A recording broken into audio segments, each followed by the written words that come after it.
Hey everyone, in this video we'll learn how to initialize a smart contract on the Concordium blockchain. Let's get started. An instance of a contract is created by calling its init method. In object-oriented programming, the init method would correspond to the constructor method. It is worth noting that there can only be one init method per contract. To create an init method, use the init macro. Here you must define the name of the contract. Let's call it counter. The init method itself has two parameters. An init context, which has contextual information, for example, which account address that called the init method. The init context also has the parameter cursor method for accessing the parameter. As an example, the contract could expect an initial count parameter. The init context also has a few other methods. The other parameter is the state builder. It is for building advanced types of state. It will be covered in a future video. The init method returns a result, which can be either OK or an error. This is for accepting or rejecting the initialization.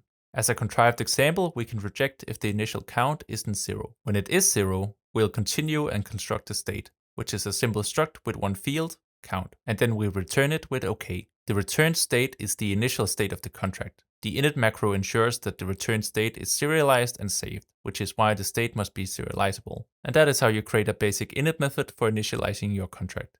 The init macro has several optional attributes. For example, payable, which adds an amount field to your init method. This allows your init method to receive an amount of Concordium's native currency, CCD. Without the payable attribute, the init method immediately returns an error if it receives CCD. This avoids creating contracts that are black holes where CCD can come in but never out. This concludes the video. Stay tuned for more Concordium developer content.